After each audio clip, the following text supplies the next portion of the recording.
This Thursday night football props edition of the Sports Gambling Podcast is presented by WynnBet. WynnBet is now live in Arizona, Colorado, Indiana, Louisiana, Michigan, New Jersey, New York, Tennessee, and Virginia. From boosted same game parlays to live in-game odds, WynnBet has what you need to win. Sign up today, bet $100 and get a $100 free bet at sportsgamblingpodcast.com/WynnBet. That's sportsgamblingpodcast.com/WYNNBET. Hey, this is Bill Romanowski. You're listening to SGPN. Let it ride. Long,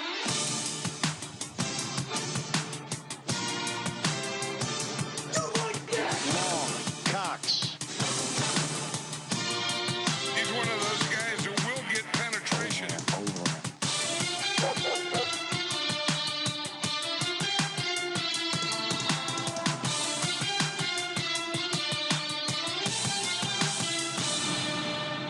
Ooh, welcome everyone to the Sports Gambling Podcast. I'm Sean, second the money green with my partner in picks, Ryan, Real Money Kramer. What's happening, Kramer? Dong.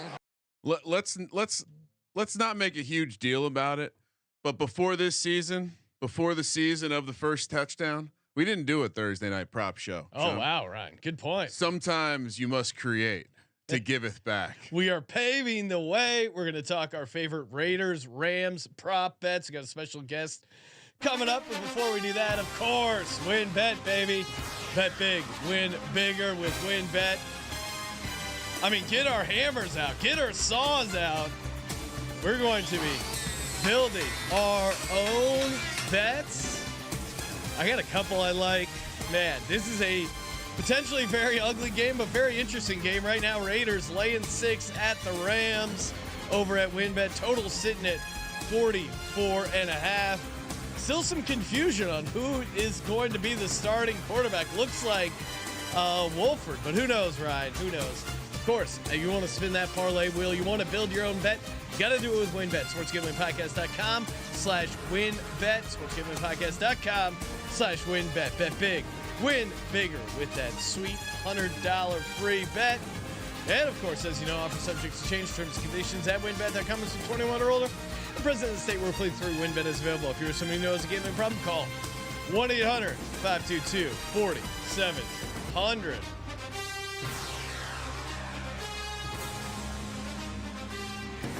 Joining us on the line, you know him from the NFL Gambling Podcast, NBA Gambling Podcast, Propcast. He's on a ton of podcasts on the Sports Gambling Podcast Network, Mr. Scott Reichel. What's happening, Scott? Nothing much. Looking forward to going through the football game with you. How's it going with you guys? Hey, Scott sounds like a guy who's been grinding his literal dick off. Oh, you know it. Oh, NFL podcast, NBA You podcast. can just tell he's busy like day. he's insanely focused. I'm looking forward to discussing football. Let's go, guys. It reminds me of the scene when the Russian is training for the Rocky fight, and they just have all these machines plugged into them. That's what we don't see right now. But man, lot to go on, and I normally don't bring up losing bets, but I tailed your and Scott's been tweeting these out. There's a bunch of I think you're doing like a weekly 3-team NFL parlay, and I've been tailing. I feel like most of them because you put them out. They looked really good. It was also the track record helps. Yeah, so, Scott's a cross sport parlay guy, a multi-leg parlay guy. Analog ticket legend though. I don't know if a parlay ticket that Scott's recommended in the paper form ticket has lost. Yeah, 100% right now hitting. So you gave out Mike White 300 yards. That was easy. Just easy. AJ Brown over 100 receiving yards. That was easy. I'm on board with both these. And then the last leg was Justin Fields over 80 rushing yards. He has this big 56-yard touchdown run in the beginning of the first quarter. I had already put that aside as a winning leg. I'm like, I don't even need to come back to that. What was it? He had 71 yards in the first quarter, and then he just got nothing afterwards. Yeah, I believe the parlay paid out. It was around 26-1 or so. Yeah, so it was awesome. I had 100 on it to win about 2,600, and he had 71 rushing yards in the first quarter. Yeah. Proceeded to have 0 rushing yards in the final 3 quarters combined. Finished with 71. The other 2 legs you said won before. So it's a unique bad beat that I don't think I've had before. And I'm not sure I'm going to have it since, but I'm really not sure how it ended up not even cashing because Fields played the entire game. It wasn't like he Yeah. got injured at any point. And I do think they called slightly less designed runs, but still, like, how does he not, like, that's one of the main things that works for their offense. How does he not just accidentally run for 9 yards? I had it on one of the side TVs, and every time I looked over, he wasn't running the ball, and I go, wait, what are you doing? Like, don't you Bears? This is how we got to. Sean's pissed. Well, it was just the beginning of the season. Their offense was so horrible. Then they all of a sudden discovered Justin Fields can run the ball, and then their offense gets way better. Now their defense is another story. That's why they're still losing games. But they had some like astronomical offensive performances. Fields had like this crazy stretch of QB rushing yards, and then he got hurt, but then he came back, and it looked like he was a full go. Oh man, the Bears offense is just insane. The Bears in general has just been And real quick for the Bear, maybe the internet's gone out in Chicago since like week 4, but I haven't heard from Bears fans in a while. I was just wondering, Sean, how many wins are they at now on the season? That's a great question. Still Ryan. 3. Yes. Still 3. Oh, I'm sorry. That's right. 3-14, still alive. Sit down, Chicago. Scott, before we get into the props, any thoughts on the quarterback situation? Now they picked off Baker Mayfield off waivers, and then I was reading some stuff where they go, "Oh, it sounds like Mayfield might be able to play Thursday night." I guess I would be shocked if they start Mayfield. It seems like Wolford is probably going to be the starter. What's the latest that you've heard? For me, I think Wolford's going to start. I'm assuming Perkins will back up. My guess is Mayfield will be the backup if Wolford's injury means that he can't actually play, or if something happens maybe mid-game. It seems to me the only role Mayfield will have in this game is emergency quarterback. Yeah. That's what I'm kind of expecting. I'd be shocked if he was on the field at any point in this game. Yeah, I mean, Break the glass to take Baker out. He doesn't know the playbook. I mean, I'm not sure what exactly he's going to do for you besides just throwing somebody behind center who's actually seen a snap. Weeks ago, Christian McCaffrey read a playbook on a plane and was able to assimilate himself into the offense immediately. They did love that playbook story. Like, they sent him the playbook. It's like, Christian McCaffrey went to Stanford. No offense to the great school, Texas Tech, Oklahoma. They're not Stanford. Also, I'll say it. Also, obviously, being the running back, it's a little easier lift of just, hey, we're gonna hand it off here, or we're gonna hand it off there.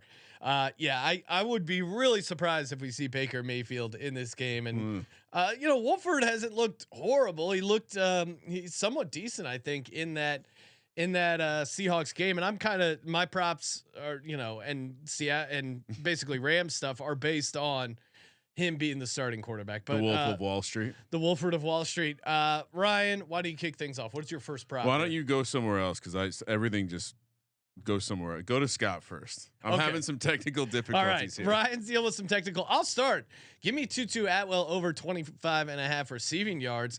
He's coming off a 5-target game. They seem to be going out of their way to involve him in the offense. Again, he only has, I think he's up to like 6 career catches, but with no Allen Robinson, with no Cooper Kupp, all these injuries. He must have had 2 last week, so he must have increased. He had 2. Yeah. No, I think that was 1/3 of his career receiving total. He's averaging, again, incredibly small sample size, but he's averaging 31.3 receiving yards a game. He's so tiny. He's tiny. I think he can get lost in that Raiders backfield. And again, all it takes is 1 play, maybe 2, gets you over. So I'm going Tutu Atwell over 25.5 receiving yards. Scott, what do you got? Well, you mentioned Atwell. I actually found 22.5, which I might have potentially taken on the unaired NFL Thursday night show that Terrell and I recorded about an hour ago. So that's some inside information there. But I definitely like the 2-2 play as well. My first one's going to be Davante Adams. I'm not going to try to reinvent the wheel here. I'm going to take him over 88.5 receiving yards at -114. He's had at least 95 in 7 of the last 9 games. And the Rams pass defense has been awful. And I feel like not enough people have noticed, because over the past 3 games, the Rams have allowed 301 passing yards per game, which is the 3rd most in the league. Adams can really dominate any single coverage he faces. But I feel like people have also not talked about the fact that Jalen Ramsey has really been awful the entire season. He got torched in week 1 against Diggs, and then I feel like nobody talked about it for the rest of the season. And then Metcalf went for 100 last week. He's getting burned all the time. But we saw Adams have the 2 touchdowns against the Chargers. He's, in my opinion, the best receiver in the league. No offense, Sean. I know you're a big AJ Brown guy, but still, I do think Adams, this number's a bit short. I think he'll walk into 100 in this game. Yeah, So I'm prepared for this too because I'm also on Adams props. We'll talk about the best one to take, but you nailed it because people still talk about, oh well, are we worried about Ramsey taking Adams out of the game? The Los Angeles Rams and generally Ramsey he hasn't shadowed as much this year, maybe because he's been horrible, but they are, according to Football Outsiders DVOA, they are 31 out of 32 teams against number one receivers, only better than the Chicago Bears. And it's like they're so far beneath the Colts at 30. To Scott's point, it's an excellent one because I think the conventional wisdom thinks that this is going to be a tricky matchup. But over the last 5 games, 38% target share for Davante Adams. So the question is, what's the better bet? You gave out the yards. Obviously, Scott, you like that, the upside of his ADOT and all that. His catches is 6.5 with juice. I think I would go yards because there's. Do you just play the anytime? Like There's a world where Davante Adams has a couple big touchdown catches or just couple because he's gotten some deep stuff too. So there's a world where they could get up big and maybe don't even need it. But I think the yards to me is slightly safer than the catches because of the juice you're laying in because it's up to 6.5. Well, how much juice are you talking about? 150. Okay. I mean, I feel like you're probably going to win both, but at the end of the day, I'd rather only lay 114 or something like that than 150. Exactly. It's a 60-40 implied probability there at 150, or I'm sorry, 2-1. So you're basically saying, is Davante Adams going to go over 6.5 catches 2 out of 3 times? Well, those same 5 games I'm talking about, 12 targets, 8 catches, 11 targets, 7 catches, 13 targets, 7 catches, 14 targets, 9 catches, 17 targets, 10 catches. I mean, it's all. So he went under the yardage total once. It's worth noting in those 5 games with the 74. But in all the other ones, he went over 125. So a lot of words to get to my first prop. But give me Davante Adams to go over 125 yards. Ooh, nice. Plus 215. All right, there you go. Nice little dog action. I mean, this ties into both of the Adams stuff, but Derek Carr over 248.5 passing yards. I mean, the Davante Adams resurgence, and it wasn't like he just kind of got off slow, but these past couple of games that the Raiders have been winning, he's just been going nuts, and it's leading to a ton of Derek Carr's passing yards. Josh Jacobs has been pretty consistent too, but he's dealing with that calf thing. It's on a short week, and you guys nailed it. Like is this like a Patriots calf thing? Are we worried? They're just fucking about. I don't know what's going on. Like because we heard he wasn't going to play 2 weeks ago. Well, yeah, against Seattle, and then he has that massive game, and then there was similar stuff. You know, maybe what I'm saying is because of the short week, because they're on the road, maybe it catches up to him a little bit. Either way, Derek Carr having a huge passing year, especially these last like 5-6 games. To Scott's point, again, the Rams defense averaging 301 yards allowed last 3 games. He's 4-1 to the over 248.5 last 5 games. The only under was at 248 exactly. I love Derek Carr to be able to throw in this Rams defense. So yeah, give me 248.5 passing yards. Scott, what else you got here props wise? Hey, you're reading off my damn sheet because I got Derek Carr over 245.5 actually. You mentioned all the stats behind it, but he's had at least 248 in each of the last 5 games. The Rams defense can't stop the pass, save their lives. Now the Rams are very good against the run. A lot of it's because of Aaron Donald. So I can't truly tell how they're going to run the ball, how well the Raiders are going to run the ball because Kenneth Walker got hurt in the first quarter last week. So I can't tell if the Seahawks just abandoned the run or not. But if you have Adams being matched up on one of the worst secondaries in the league based on the stats, why would you even want to run the ball in this matchup? I just feel like there's so many mismatches you can exploit with this defense. And Carr, I think this number's too low. So we see eye to eye on this one. I'm on the over 245.5. So funny enough, I went to go look at Derek Carr's passing prop, and I tripped into one that I liked even better. I took the under for the Wolford of Wall Street, 210.5. I had to really squint the eyes to find that one out there, but under 210. I'm sorry, 210.5. He's just not that good. And I guarantee, just like McVay talking for a whole half episode about the trick he's going to show us with his dog at the pool on Hard Knocks, turned out to be a shitty trick. Ryan still feels like he was burned as a viewer. It was an excuse to take your fucking shirt off and be on HBO. It was disgusting. John, I don't know what I was getting. Oh, I know what I was getting to. Because the second McVay realizes what's going on, he's going to take out that new dog and want to show us the new tricks with Mr. Baker Mayfield. No, and he's dealing with injury. So Wolford could get knocked out of the game with injury. He could get pulled for Bryce Perkins because he's sucking. Like there's multiple, or Bryce Perkins, or even maybe there is a long shot world where they have Baker, or maybe they have like 6 Baker plays. As we would say, there's so many, or some wildcat stuff with Perkins. Like there's there's a bunch of ways he gets pulled from this game. I think the only way you get burned is if the Raiders jump out to a huge lead and he's just passing against a soft zone and racking up a ton of yards that way. That's the only way I think you get boned. Okay. I like how you guys are talking about like a Baker, like 6 plays, like it's an exotic package with Baker Mayfield. I like guarantee. Yeah. Scott, I bet you money right now there's a Baker package. Baker is playing snaps in that fucking game. I'm just saying, even if he is, good luck to you. That's all I'm saying. Oh, like the Rams. Yeah.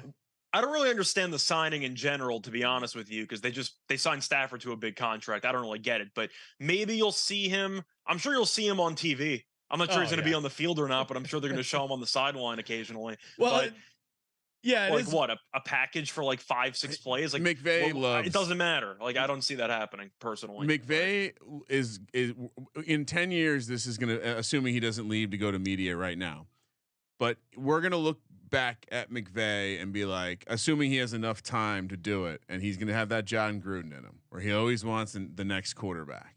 And there's been all this stuff that's come out about how much he loved Baker in the pre-draft process, how much. I mean, it's a free shot. I again, not really part of the handicap here, but Baker's definitely getting involved. I don't know. To your point, Scott, it might just be on the camera, but he's getting involved on Thursday Night Football. I just think on a short week after just joining a new team, not knowing the playbook, if it was a Sunday game, maybe. But he has even less time to learn the playbook. I doubt he's going to be on the field. Yeah, Baker sucks when he knows the playbook. And maybe if they have to throw a Hail Mary, do they bring Baker in for the Hail Mary? I mean, you can't, who got the QB1 reps this week on a short week? I'm sure Wolford got all the number one, what are you going to have him in a walkthrough? That's the first time he's learning the offense. Like you bring him in for the kneel down to end the first half, you get to say you used him. just to show you used him. Yeah, anyway, and for reference, this number is quite high. I mean, he went over by 2 yards in his first start against Arizona. But other than that, this is high compared to what other quarterbacks were having their lines drawn. I mean, remember Justin Fields, he couldn't sniff 180 for a while. So a little odd to me how high this is. My next prop here, or last regular prop here, Brandon Powell over 17.5 receiving yards. He's coming off a 4-target game. They've actually been using him in the rushing game, which I know what you're saying. Oh, those don't count, but it shows that they're drawing up or designing ways to get him the ball. Usually the guys who are involved in the rushing game that are receivers are also the same guys you use for the bubble screens. A lot of those guys also get the, the pop pass where it's technically that's actually completion. So it counts for receiving yards when really it kind of reads like a rushing play. He seems like a decent prospect. Again, 17.5 receiving yards for what seems to be the number 1 or 2 target. Now maybe Higbee gets going because the Raiders aren't great against the tight end, but Wolford seems to like Brandon Powell. 17.5 is just really low for a receiver. Granted it's the Rams offense, but yeah, I'm taking Brandon Powell. What about you, Scott? So for this one, I'm going to go to a touchdown score. I'm going to go to Cam Akers. I'm going to take him to score a touchdown at plus 140. I just like the odds. He had 2 touchdowns last week against Seattle. He played 75% of the offensive snaps. I'm sure he's shocked he's still on the team because he wanted to get traded and they ended up cutting Henderson instead. But it seems that McVay actually likes him and he has gotten better as the season has gone on. Plus, the Raiders have allowed 1.1 rushing touchdowns per game, which ranks tied for the 9th most in the league. But they're allowing more than 1 rushing touchdown per game. And I can get the Rams starting running back to score a touchdown at plus 140. I like the odds there. He gets pretty much every single red zone touch. I think it's a solid price at plus 140. Let's pile on. I brought some fun ones this week. Cam Akers more rushing yards than Josh Jacobs, 3-1. Oh, that is fun. Let's go. I mean, like that. I thought about throwing his rush attempts prop out there because he's coming off a 17 carry game. And what better way to end a season that's meaningless than run a guy into the ground that maybe doesn't want to be there? I think Cam Akers gets a shitload of consider it a showcase. He's not going to be on the team next year. So yeah, it's like a rental car. You bought the insurance. Now drive the shit out of it. Yeah, you're gonna beat the hell out of it. All right, but 3-1. I mean, come on. No, that's. I don't mind the odds because Jacobs is injured. I mean, he's playing through it. I get it, but the point is, it's a short week. He's kind of banged up there. They might limit his carries. I don't mind that. And especially because we just saw him get 17. Cam Akers get 17 carries, so we know the Rams would be willing to do it. Yeah, no, 100%. Hey, we got our first touchdown bets coming up and the Wynn build your own bet. Before we get to that, shout out to Dave. Oh man, holidays, a lot of fun, but also can be a little stressful financially. Maybe you got some gifts. You got to get your boss a present. You got to get your wife, your girlfriend, depending on your lifestyle, whatever it is, you may be a little tight with cash, and Dave is the banking app that's here to help. They can get you up to $500 instantly with extra cash. With Dave, there's no interest, late fees, or credit checks. Again, you download the Dave app, sign up for extra cash. Next thing you know, you're relieving some of your financial stress. Millions of people have already downloaded the Dave app to get the financial relief they need with extra cash. Download the Dave app from the App Store right now, or go to dave.com/SGPN so they know we sent you. Dave.com/SGPN. Sign for extra cash account and get up to $500 instantly. Yes, sir. For terms and conditions, go to dave.com/legal. Instant transfer fees apply. Banking services provided by Evolve Bank and Trust, member FDIC. All right, I'll kick things off with the first touchdown. Kind of a pivot off of off of the Cam Akers stuff, which I like. I like Scott's angle on Cam Akers' first touchdown. I agree he's getting most of the red zone work, but I'll say this. Kyren Williams at 20-1 for first touchdown is intriguing to me, simply because they were using him a bunch. Maybe something happens where he gets involved a little bit, or maybe he just breaks one. I don't know. Like, his usage is really weird. It's fallen off, but I still think at 20-1, a guy who was maybe even a few weeks ago considered the RB1, I think there's a decent price. Dynasty darling as well. The Dynasty he really crowd is. loves him. Yeah. So I think there's something there at 20-1. I also like John Wolford at 25-1. He had 5 rushing carries. And he's a guy, again, who playing for his life. I love taking quarterbacks that are just, nothing to lose. I mean, if they do a bootleg near the goal line, you don't think this guy's like diving for the end zone? I'm currently looking on our lads at the depth chart. Just real quick breaking news. Baker Mayfield listed as the starter. Really?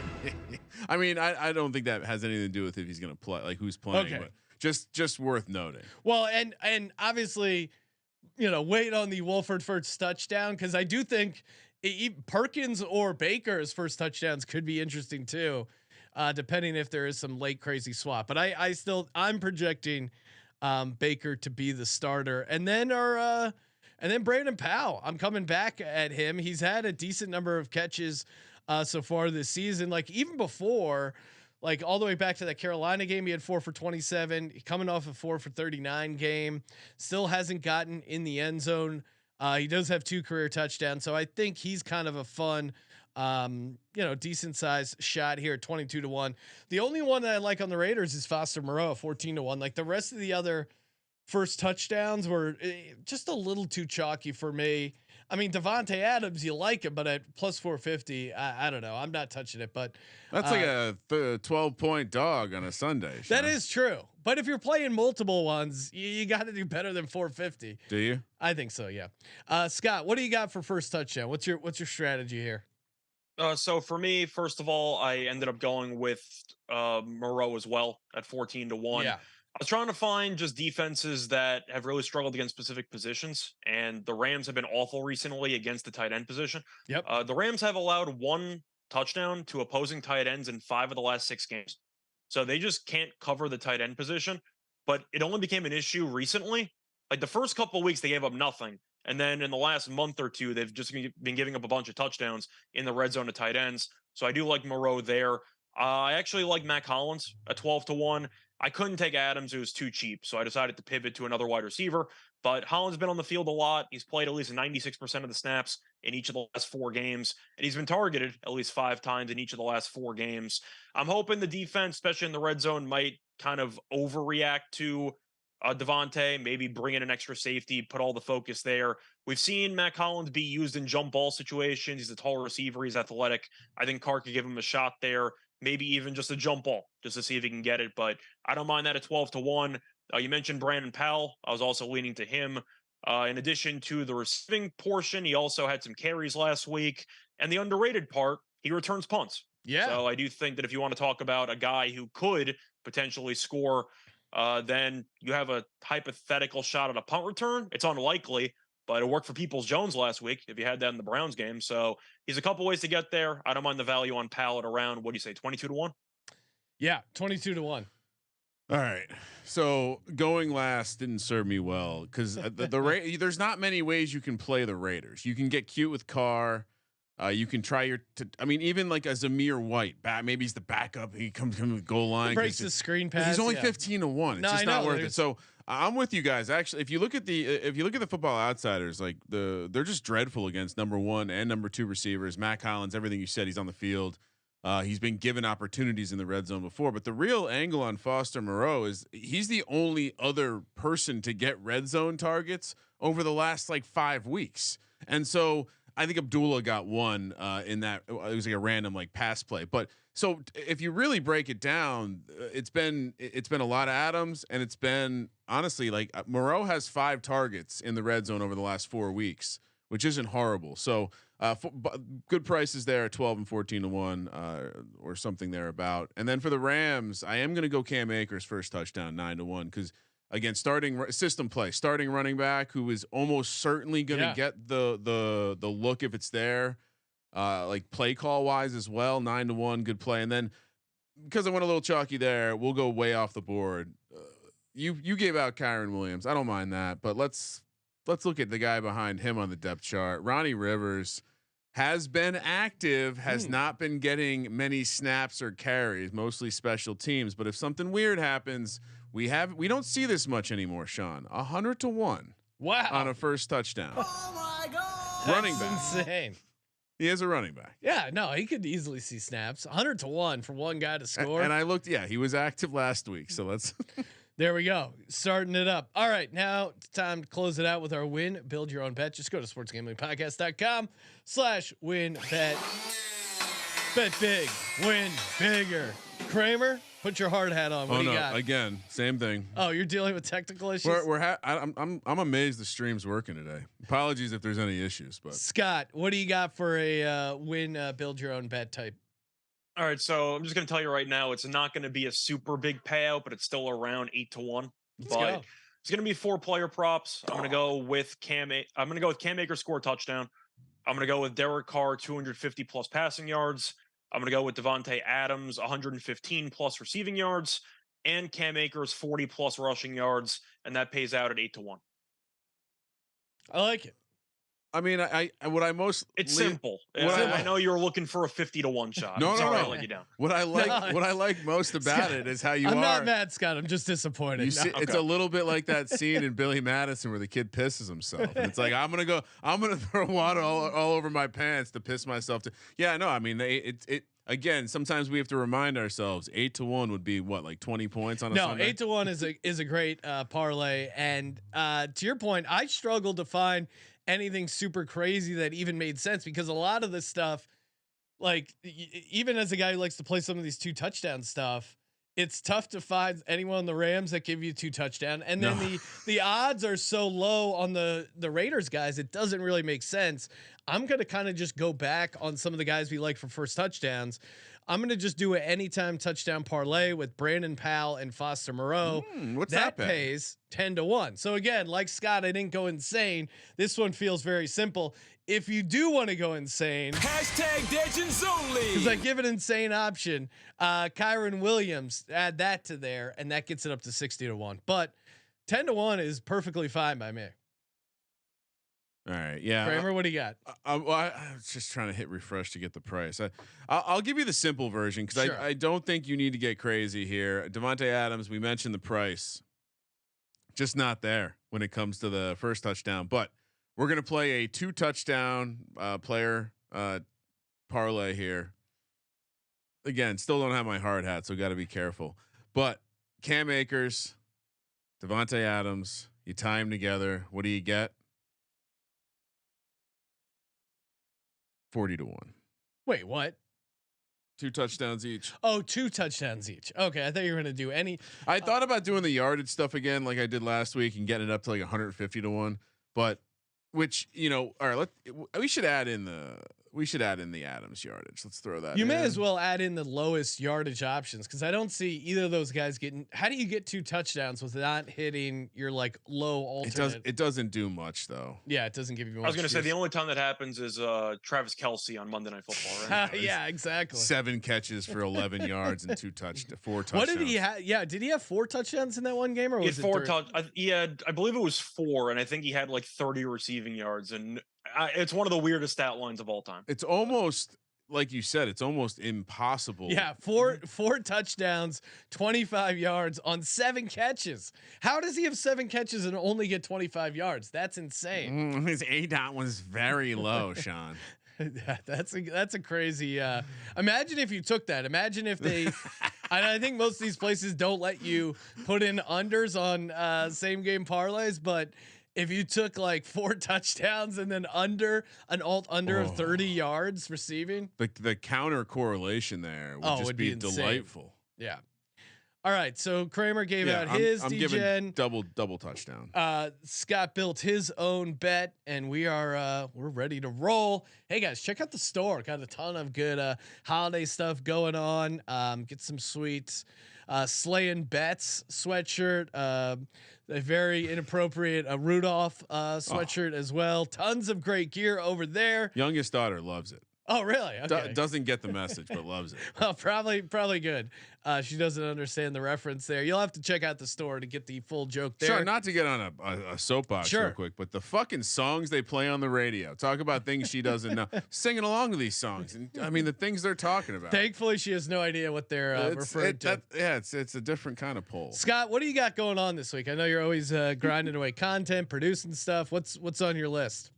Well, I got to edit and post the NFL podcast for the Thursday night. So if you want some extra props, Terrell and I have you covered. Also, DFS lineup, which we got you covered in that one. Thursday night football still counts if you can go for DFS stuff. But besides that, got the NBA podcast from earlier today with some player props there. Going to be on that show once again on Friday. Going to be on the NFL show once again on Friday with Munaf for the afternoon games on Sunday. And besides that, just keeping busy, trying to make money one day at a time. See this?